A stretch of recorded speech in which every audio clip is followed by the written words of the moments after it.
This video is brought to you by Vision Board Finance, your macroeconomic tool. Hello everyone, today is July 26th, 2026. My name is Goldie Lion. I'm your host and co-founder of Vision Board Finance. And today's topic is going to be, again, the Iran war in the Middle East and how that affects markets. But I have to be honest with you guys, I have Iran fatigue.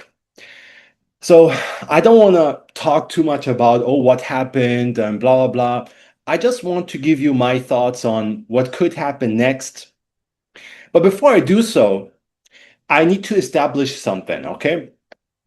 So when you have an adversary, an enemy, and you want to defeat them, especially in a war, then you have to apply Sun Tzu's art of war, which is you have to know yourself and you have to know your enemy.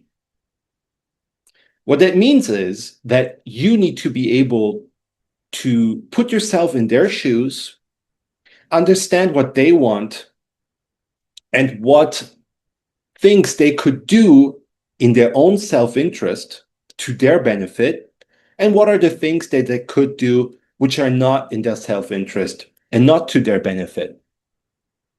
Okay? So once you establish that, once you have a good picture of reality and a good model of who they are, then you can make educated guesses of what their next step is going to be based on, hey, what is their self-interest? So that's probably what they're going to do.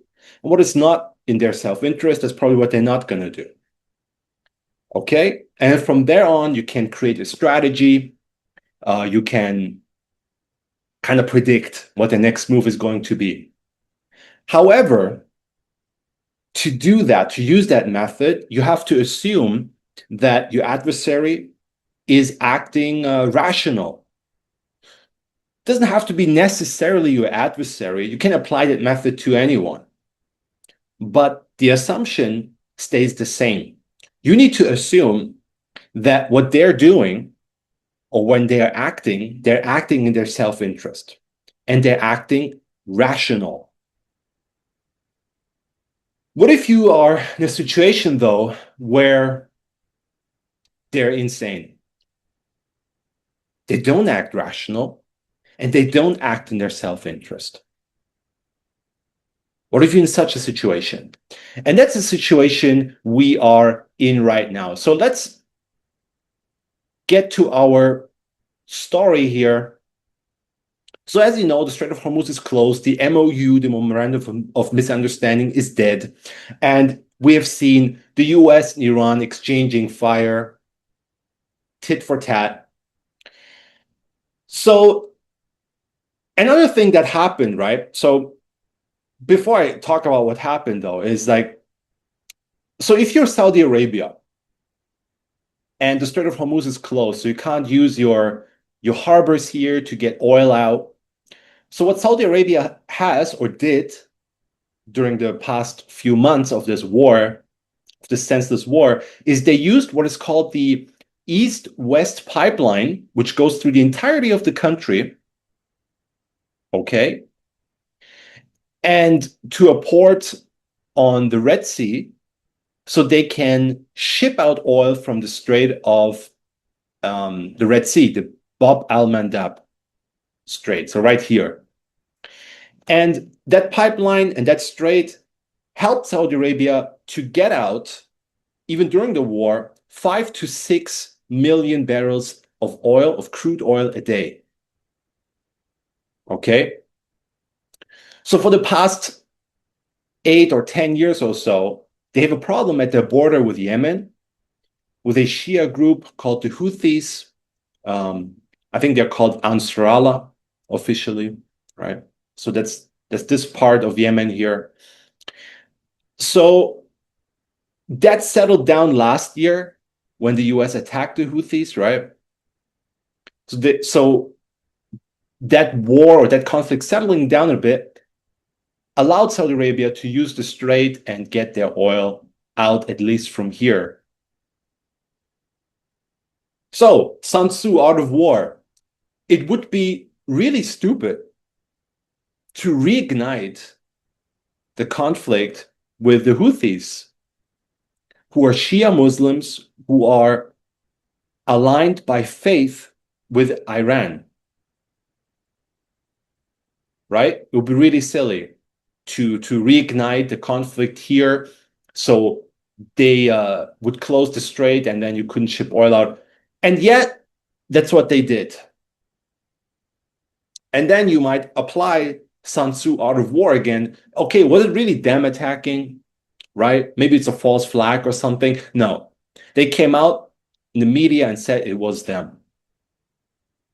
They attacked the airport, the Sana'a airport, when the delegations, including some Iranian delegations, landed when they came back from the biggest funeral in history, the funeral of the former Ayatollah. Okay?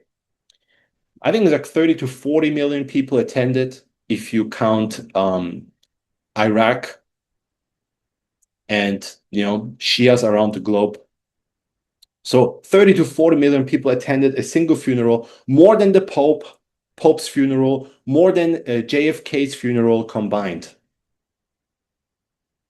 All right? So combined was like, what, 3 million? Okay? So 10 times that.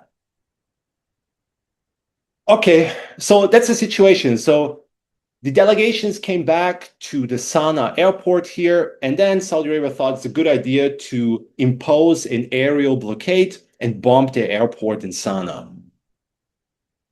Yeah. So in response to that, they started attacking back. So first they started blocking the Strait of the Bab el-Mandeb Strait. So if we have an area blockade, we give you a naval blockade, right? So they shot, I think, 2 ships. They shot them in that strait. They redirected 8. They let through 2 Chinese ships, though, I was reading, right? Just like Iran does. So the strait is closed for Iran's enemies, right? But they're still getting out ships from their port to China. So right now, I think there's a petrochemical container ship right now at the Bandar Abbas harbor in Iran. They're letting that out. Okay. So they redirected ships. They closed the strait here. So, on top of that, they attacked the Aramco facility. For everyone who doesn't know, Aramco is the biggest oil refining company in the world, which got attacked. There's videos that I saw, massive explosions, fires for the entire night, darkening the sky until the next day. Very bad. Very bad. So the only thing left they could do is to go through this strait here, the Suez Canal. But that Suez Canal it's too shallow for these 2 million barrel oil tankers. So they have to offload some of their cargo, some of the crude oil, travel around Africa or something. I'm not sure how exactly. We'll travel through the strait then and then load it up again on the other side in the Mediterranean, and then go all the way around Africa here, blah, blah, blah, and then go to Asia, and then go to the US and to Europe, which adds another month or so of delivery. Okay, so these cargo ships are super slow. It's like the speed of a bicycle or something. Okay, I mean, slightly faster than that, but it's basically like you're on a bicycle. So it takes massive amount of time. So it's going to take like another month. So it's going to take like, what, 2 or 3 months or whatever to get that cargo to China or South Korea or Japan. Especially Japan and South Korea are in dire need of crude oil. Okay. So that's the situation. So if I was Saudi Arabia, I would wrap this up as soon as possible. And there's efforts made, I heard, over the weekend by Trump to go back to the MOU. Because these attacks in the US on Iran, they don't do shit. The intensity is about 10% of what they were in March. It's just airstrikes. They're bombing the same ports again. They're bombing satellite dishes that are useless. They're bombing random targets. Okay. So the strength of Iran is that they have a decentralized, I think they call it the Mosaic system, which was structured and built by Qasem Soleimani, who got assassinated, I think last year by the US. Okay, so those airstrikes are not going to do anything. So there's three delegations. So one was from Oman, I think. So Trump went to Oman to called them, hey, can you get back to the MOU? They called the Pakistanis to do that, and I think the Qataris over the weekend. Okay, so since Thursday, I think. Okay, and Iran said no, no, we're not negotiating with you anymore. There's nothing to negotiate. You're incapable to negotiate with. So we're gonna do it on our terms. And what are our terms? What are Iran's terms? Iran's terms are we're gonna kick you out by force. So we're gonna strike all the bases in the region.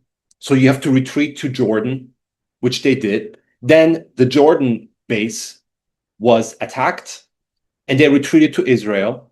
So now all these tanker aircraft, the Hercules class tanker and some others, they're refueling tankers and their fighter jets and whatnot are now in the airport in Israel, making a big fat red target for Iran. So Iran is itching not to attack them now. But the interesting thing is that the war started, okay, because of this country right here. Okay. And they are, until now, after the signage of the MOU, even though they broke it with their invasion into Lebanon, they remained unharmed. So Trump made remarks that a huge attack is going to take place. A lot of analysts thought it's going to happen this weekend, but it's Sunday now. And it just didn't happen. So is this another manipulation tactics to manipulate the oil markets by Trump? So is he going to come out sometime today or maybe tomorrow before markets open and say like, oh, a deal is just around the corner. Peace is just around the corner. Oh, we obliterated them for the 50th time. And to push down oil prices. So what I hear other analysts say is that Trump's goal here, right, again, apply Sun Tzu Art of War, is to keep oil prices down and open the strait. So he can't open the strait. They're also talking about the ground invasion since months. So I've heard this since this war started. Oh, they're going to have a ground invasion very soon in one of these islands, and which would be really very silly. We talked about it last show that that's not going to work, especially not on what is this island called? Karg Island, which is similar in size to some island in the Pacific during the Second World War that the US invaded, and they had casualties of around 25 to 30,000 Marines. So unless the US has millions of troops to invade Iran and like a bigger island like Keshem Island, be able to supply that island constantly, defend it with their non-existent Patriot missiles, they're running out, right? Or unless they're not like space marines, one marine can just down 1,000 Iranians. Unless, or there's some super technology, I don't know, that exists. Unless that's the case, a ground invasion is not going to work. It's just going to make the loss even worse. Okay? It's going to make it even worse. So that's not an option. Airstriking them, okay, the US doesn't have smart bombs left in inventory. Like the inventories are running very low on smart bombs like smart rockets, but dumb bombs they have enough of. But the issue is a fighter jet's range, I think, is 500 miles or something. Okay. So now that they're being pushed back from all their bases, especially in Kuwait and Qatar, pushed back to Jordan and Israel. So I think down here on Google Maps, you can actually see, look, this is 200 kilometers. Okay. So 500 miles. So basically a fighter jet getting off here, to just reach Iran has to get refilled like 2 or 3 times one way. Okay. Same with their naval fleet. So if you launch your jets from where your carriers are here somewhere, same thing. Okay, they have to get refueled once or twice in the air. So you have these very slow refueling tankers in the air. They have to refuel all these aircraft. They have to be orbiting around like Iraq and Kuwait to refuel these aircraft to even start this large bombing campaign Trump is talking about, which is a huge signal and gives Iran a huge heads up to what's going to come next. And if Iran strikes that airport in Israel, well, where are they going to land? They have pinpoint accuracy. I saw pictures how they hit like a single hangar building, accurate to the room. Okay, both their ballistic missiles, the hypersonics, their drones. And there's indication that Israel is getting ready for that. But what I'm saying is, so the argument is, oh, Trump's gonna continue this war or end it soon because he wants the Strait open, which he can't, and he wants oil prices to go down. So he has an incentive to wrap this up.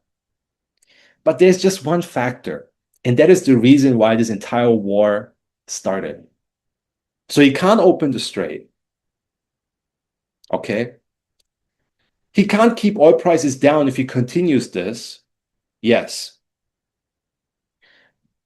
But how he kept oil prices down was through manipulation, through lying, that that there's a peace deal just around the corner. He did like, what, 40, 50 times?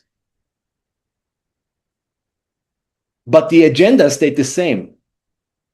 The agenda, the real goal, okay, of who started this war here is to destroy Iran. If they can't defeat them militarily, if they can't start regime change and put in their puppet governments like they did in Iraq, Syria, in Lebanon, Jordan, in Libya, if they can't do the same thing to Iran, well, then you just have to destroy them. And then, oh, no, Trump's not going to do that because he fears the economic consequences globally. Because if you start attacking civilian infrastructure, like bridges and power plants, then Iran will retaliate. But that's happening anyway. It started to happen anyway. Iran's bridges were hit. Some of the power plants were hit. Of course, not at the intensity of like completely destroying the infrastructure, completely destroying the nation. And it's just a little bit like bleeding them out like slowly. But as retaliation, Iran attacked Kuwait and Bahrain's power plants and bridges and Qatar's. And now the Houthis are attacking the infrastructure in Saudi Arabia. Aramco being struck yesterday. So that scenario where, oh, you make the entire Middle East like like dysfunctional, where it doesn't matter anymore if the strait is open or not, is already starting to happen. So certain people here, they are going to also visit Mr. Trump, I believe, next week, are going to say the same thing. Hey, we're already there. You're already in it. There's no way out for you anymore. We put you in here to be president, to do this job. And that's what you're going to do. And I think that's what they're going to do. There's another thing here, Pickaxe Mountain. Oh, there's intelligence that they put in that the Iranians transferred centrifuges and uranium, and a large chunk of the uranium stockpile into the Pickaxe Mountain, which is a mountain fortified enrichment laboratory thing, which is 150 to 200 meters deep. Okay, so your bunker busters, even if you hit them, are not going to do shit. It is designed to withstand nukes. Even if you drop a tactical nuke on top, it's not going to do anything. Okay, it's a mountain. I don't know how many nukes or how powerful your nuke has to be to vaporize an entire mountain, but that's what's needed. So I don't know. My guess is probably 3, 4 nukes around 50 kilotons will do the job. And then you open the box of Pandora because you used nukes. Do you think Russia and China and the entire world is just going to let you do that? And I talked about that last show. What appears here, and also the cause of my fatigue for this entire thing, is, oh, will they, won't they? Are they going to attack the power plants this week? Is a ground invasion going to happen or not? There is no plan. They're just throwing shit at the wall and hoping something will stick to find some excuse, including this news article here. Oh, they're transferring their nuclear stockpile into this mountain. They're trying to find some reason to justify using the only method that would destroy Iran completely, which is using nuclear weapons. So Iran attacking, oh, why didn't Iran attack Israel? Or why is Iran not attacking them? Well, you have to understand their nuclear power. If their existence is threatened, like if there's no way out for them, well, they're gonna nuke your ass. So how do you defeat them while not being nuked, right? Like that's kind of the situation Iran is in. But I think it's just this is just circling around this issue that is gonna happen anyway, which is they're trying to find a justification to use nukes. Because if Iran is not defeated now, well, the American empire is crumbling militarily, financially, economically. We didn't even talk about the crude oil shortage that's going to hit the US. The SPRs are at the lowest level ever.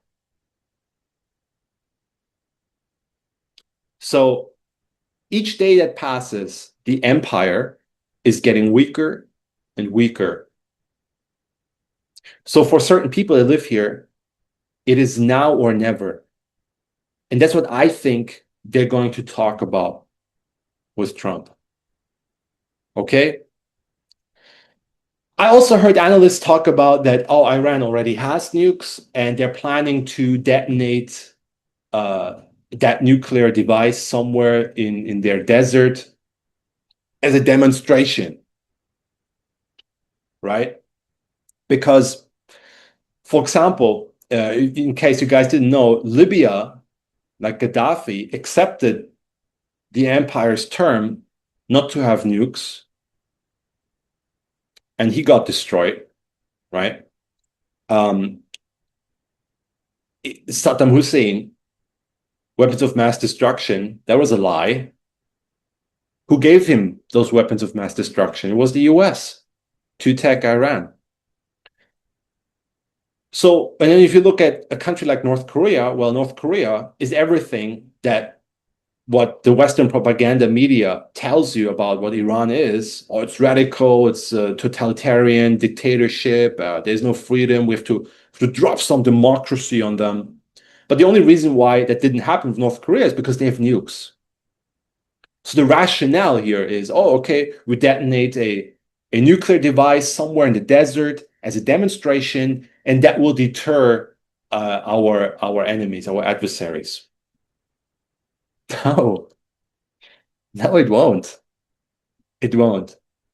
Like I said, they're trying to find some excuse to nuke your ass. And what better excuse can they have than you actually having nuclear weapons? Okay? So that's a really bad idea. Don't do it. Don't even think about it. So if I was Iran, if I was advising Iran, I would tell them, no, like smell some coffee, man. This is not, no, just forget it. If you detonate that nuclear device, every single city in Iran will be nuked with tactical nuclear weapons by Israel. Okay? So that's why I think that's not going to happen if rationale prevails. But again,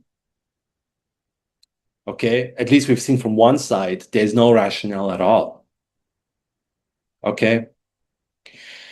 So what about crude oil prices? So last time I checked, like here it says 90, but in the after hours, crude oil actually fell to 85 the last time I checked. Of course, right? Aramco getting attacked, the Bab el Mandab Strait closed. Yeah. Yeah, why would oil prices go up? Again, guys, like just like last show, those are the future prices of oil. So it's like the rigged casino of what the market is today.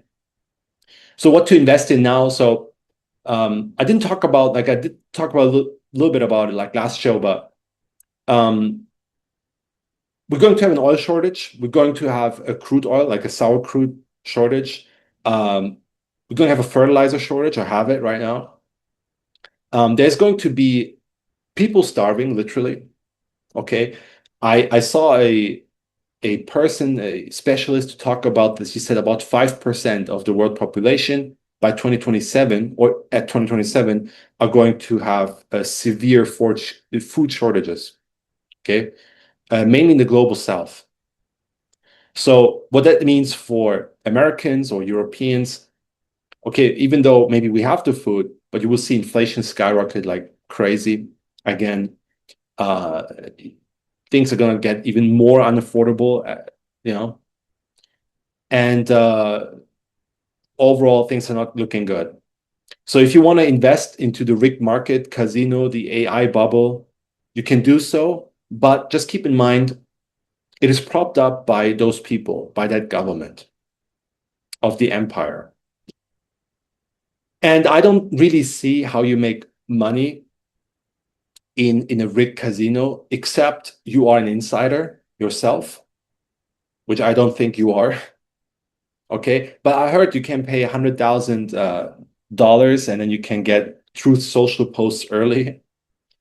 You can also pay 1 million. You can drop 1 million, I think, and then get Trump's phone number.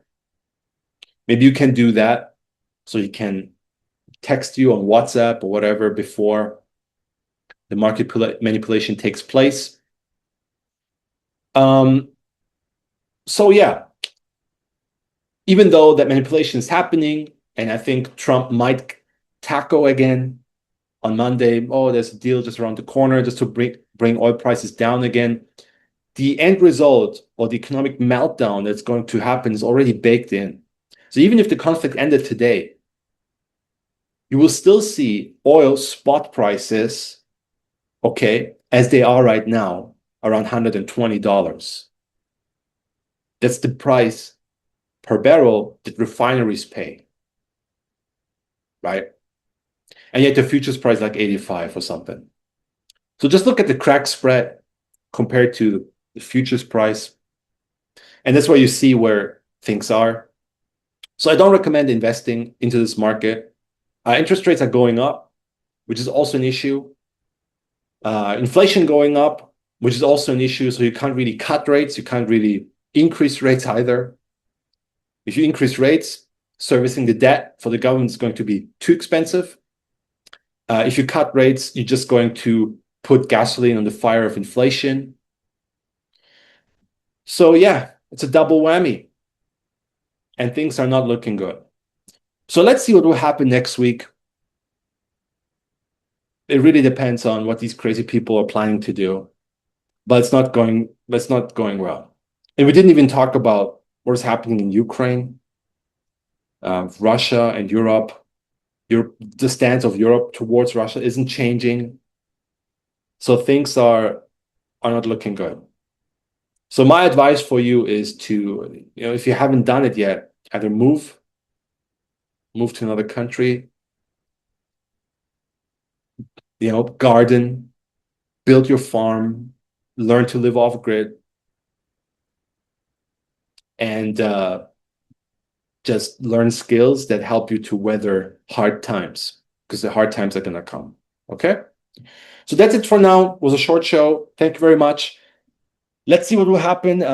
I see you guys probably on Saturday. Again, I'm going to make another video on Saturday, so a lot can happen until then. But let me know what you think in the comments below. Do you agree or disagree with certain points, or do maybe I'm missing something, right? So you can tell me. I'm interested to hear. And I wish you guys a wonderful day. Take care, everyone.